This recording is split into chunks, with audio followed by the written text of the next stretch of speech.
ہمارے پیارے آقا محمد صلی اللہ علیہ وسلم کا نور مبارک کس صحابہ کرام سے ثابت ہے؟ برائے مہربانی جواب فرمائیے۔ غالباً نور کے حوالے سے کہاں سے ثابت ہے کہ سرکار کس صحابی سے ثابت ہے؟ دیکھیں کس صحابی سے ثابت ہے یہ بھی عرض کر دیتے ہیں، لیکن اولاً جو ہمارا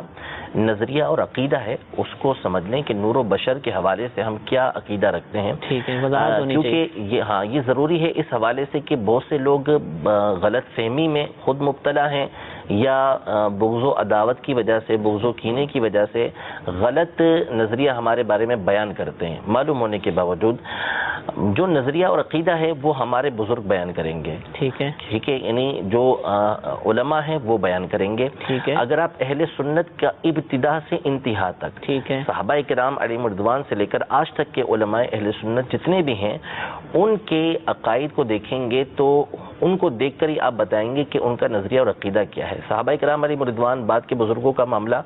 سب کے نزدیک، اور پھر اس کے بعد ہمارے جو قریب کے علماء گزرے ہیں کسی کا بھی یہ عقیدہ اور نظریہ نہیں ہے۔ اعلیٰ حضرت امام اہل سنت صدر الشریعہ بدر الطریقہ مولانا امجد علی اعظمی رحمۃ اللہ تعالی علیہ، امیر اہل سنت نے کفریہ کلمات کے بارے میں سوال جواب کے اندر، صدر الافاضل نے اپنی کتاب العقائد کے اندر، اسی طرح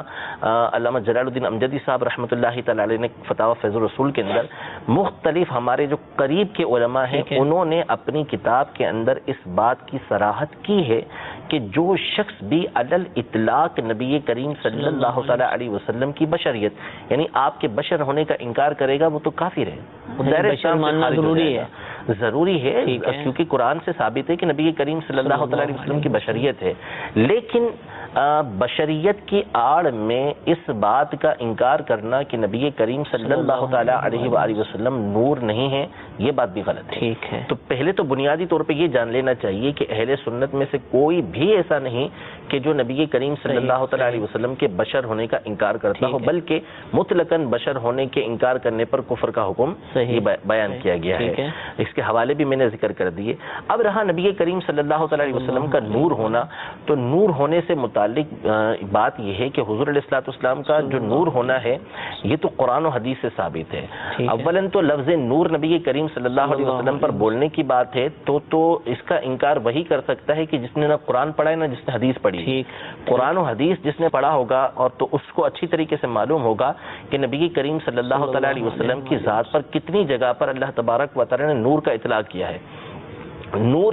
کے بارے میں قرآن پاک کی مشہور آیت مبارکہ ہے، سورۃ المائدہ میں اللہ تبارک و تعالی ارشاد فرماتا ہے قد جاءکم من اللہ نور و کتاب مبین، تحقیق تمہارے پاس اللہ کی طرف سے ایک نور آیا اور روشن کتاب آئی۔ اس نور کی تفسیر سیدنا عبداللہ بن عباس رضی اللہ تعالی عنہما سے کئی کتابوں کے اندر، جلالین کے اندر اور مختلف تفاسیر کے اندر یہ ذکر کی گئی ہے کہ ہوا محمد صلی اللہ تعالی علیہ وسلم،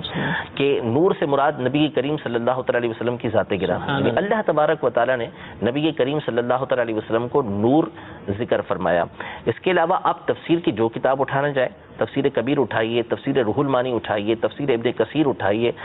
تفسیر طبری اٹھائیے، پرانی جتنی تفسیریں ہیں آپ اٹھاتے آئیں گے تو تمام کے اندر آپ کو یہ ملے گا کہ ہوا محمد صلی اللہ علیہ وسلم، ہوا النبی صلی اللہ تعالی علیہ وسلم، کہ نور سے مراد یہاں پر صحیح قول کے مطابق نبی کریم صلی اللہ تعالی علیہ وسلم کی ذات گرامی ہے۔ تو نور کا اطلاق نبی کریم صلی اللہ تعالی علیہ وسلم کی ذات پہ کرنے میں تو کوئی اختلاف ہو ہی نہیں سکتا، ٹھیک ہے۔ اب رہا نور، کہ نور کی دو قسمیں ہیں، ایک ہے نور حسی اور دوسرا ہے نور مانوی۔ نور دیکھیں کہتے ہیں کہ جو خود سے ظاہر ہے اور دوسروں کو ظاہر کرنے والا روشنی ہوتی ہے، ہاں، الظاہر بنفسہ والمظہر لغیرہ، ٹھیک ہے، کہ خود سے ظاہر ہے، جیسے یہ مثال کے طور پر لائٹ ہے، ٹھیک ہے، خود ظاہر ہے، روشنی ہو رہی ہے، اور اسی طرح وہ دوسرے کو روشن کرنے والی ہے۔ یہ روشنی یہاں پہ پڑ رہی ہے تو یہ چیز ہمیں نظر آ رہی ہے، یہ بالکل اندھیرا ہو جائے، ساری لائٹیں بند کر دی جائیں، کچھ بھی یہاں پر ہمیں نظر نہیں آئے گا۔ تو نور کہتے ہیں کہ جو خود سے روشن ہے اور دوسرے کو روشن کرنے والا ہے۔ اب یہ روشنی دو طرح کی ہوتی ہے، ایک روشنی وہ ہوتی ہے کہ جو عقلی طور پہ سمجھی جاتی ہے، ٹھیک ہے، اور ایک روشنی ہوتی ہے کہ جو ظاہری طور پہ نظر آتی ہے، چاند ہے، سورج ہے، یہ لائٹیں ہیں، یہ ساری کی ساری کیا ہے، ظاہری طور پہ نظر آتی ہے۔ تو جو ظاہری طور پہ نظر آتی ہے اس کو بولتے ہیں نور حسی، ٹھیک ہے، نور حصی، اور جو مانوی طور پہ ہوتی ہے، عقلی طور پہ ہوتی ہے، اس کو نور مانوی بولتے ہیں۔ علم ہے، بظاہر روشنی نہیں ہے، لیکن علم سامنے ہے تو علم خود بھی روشن ہوتا ہے اور اس کے ذریعے ہمیں راہ بھی دکھاتا ہے کہ ہمیں کس راہ کے اوپر چلنا ہے۔ معلومات جو ہوتی ہے ہمیں اسی کے سامنے پیش نظر رکھتے ہوئے، پہچان رکھتے ہوئے ہم کسی راہ پر چلتے ہیں، تو اس کو بولتے ہیں نور مانوی۔ نبی کریم صلی اللہ تعالیٰ علیہ وسلم کا نور ہونا تو یہ تو کئی کتابوں سے، حدیثوں سے ثابت ہے۔ سیدنا انس بن مالک رضی اللہ تعالیٰ عنہ کی حدیث مبارکہ امام ترمذی کبیر رحمت اللہ تعالیٰ علیہ ان کی کتاب نوادر الاصول کے نام سے، اس میں حضرت انس رضی اللہ تعالیٰ عنہ کا قول ذکر کرتے ہیں کہ کان النبی صلی اللہ علیہ وسلم نوراً، کہ نبی کریم صلی اللہ علیہ وسلم نور تھے۔ جب مدینے تشریف لے کر آئے تو سارے کے سارے مدینے کو روشن کر کے رکھ دیا۔ اس پر اور احادیث طیبہ بھی موجود ہیں۔ ایک اور حدیث مبارکہ سیدنا ابو ہریرہ رضی اللہ تعالیٰ عنہ سے مروی ہے، جیسے علامہ صالح شامی رحمۃ اللہ تعالیٰ علیہ نے سبل الہدی والرشاد کے اندر لکھا، آپ فرماتے ہیں ابو ہریرہ رضی اللہ تعالیٰ عنہ کہ نبی کریم صلی اللہ تعالیٰ علیہ وآلہ وسلم کا چہرہ مبارکہ ایسا تھا کہ گویا کہ آپ علیہ الصلوۃ والسلام کے چہرہ مبارکہ سے سورج نکل رہا ہے، ایسی روشنی ہوا کرتی تھی۔ حضرت عائشہ رضی اللہ تعالیٰ عنہا کا واقعہ جسے امام ابن عساکر نے تاریخ دمشق کے اندر نقل کیا، علامہ سخاوی رحمۃ اللہ تعالیٰ علیہ نے القول البدیع کے اندر نقل کیا، علامہ خطیب نے شرف المصطفیٰ میں اس کو نقل کیا، اور کئی بزرگوں نے اپنی کتابوں کے اندر سے واقعے کو نقل کیا کہ حضرت عائشہ رضی اللہ تعالیٰ عنہا سحر کے وقت سی رہی تھی، سوئی گری اور اس کو تلاش نہیں کر پا رہی تھی۔ فرماتے ہیں کہ نبی کریم صلی اللہ علیہ وسلم حجرے میں داخل ہوئے اور آپ علیہ الصلوۃ والسلام کے چہرہ مبارکہ کے نور کی وجہ سے وہ سوئی ظاہر ہو گئی۔ تبینت العبرۃ من شعاع وجهہ صلی اللہ تعالیٰ علیہ وسلم، کہ آپ علیہ الصلوۃ والسلام کے چہرے سے ایسی شعاعیں نکل رہی تھی کہ جس کی وجہ سے وہ سوئی میرے سامنے ظاہر ہو گئی، اٹھا لی۔